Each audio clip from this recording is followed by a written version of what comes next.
বৈষম্য বিরোধী ছাত্র আন্দোলনে রাজধানী ঢাকায় নিহত আসিফ হাসানের কবর জিয়ারত ও পরিবারের খোঁজখবর নিয়েছেন বিএনপির কেন্দ্রীয় নেতা ও সাতক্ষীরায় এক তালা কলারোয়া আসনের সাবেক সংসদ সদস্য মোহাম্মদ হাবিবুল ইসলাম হাবিব। সোমবার দুপুর 1টার বিপুল সংখ্যক নেতাকর্মীদের নিয়ে তিনি নিহত আসিফ হাসানের গ্রামের বাড়ি দেবহাটা উপজেলার নওয়াপাড়া ইউনিয়নের আসকারপুর যান। এ সময় তিনি নিহত আসিফ হাসানের কবর জিয়ারত শেষে পরিবারের সদস্যদের সাথে কথা বলেন এবং তিনি নিহতের মায়ের হাতে নগদ 30,000 টাকা আর্থিক সহায়তা প্রদান করেন। পরে তিনি বিএনপি নেতাকর্মীদের নিয়ে নলতা খান বাহাদুর আহসান উল্লাহ রাজিয়াল্লাহ এর মাজার জিয়ারত করেন।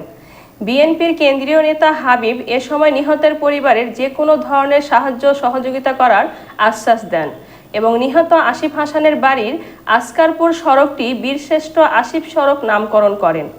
এ সময় সেখানে আরও উপস্থিত ছিলেন বিএনপির কেন্দ্রীয় নেতা ডাক্তার শহীদুল আলম, বিএনপি নেতা আবুল হাসান হাদি, মাসুম বিল্লাহ শাহিন, আইনুল ইসলাম নান্টু, আহসানুল কাদের স্বপন, দেবহাটা বিএনপি নেতা মহিউদ্দিন সিদ্দিকী, পারুলিয়া ইউপি চেয়ারম্যান ও বিএনপি নেতা গোলাম ফারুক বাবু, নলতা ইউপি চেয়ারম্যান ও বিএনপি নেতা আজিজুর রহমান, জেলা ছাত্রদলের সভাপতি শরীফুজ্জামান সজীব, সাধারণ সম্পাদক মমতাজ ইসলাম চন্দন প্রমুখ।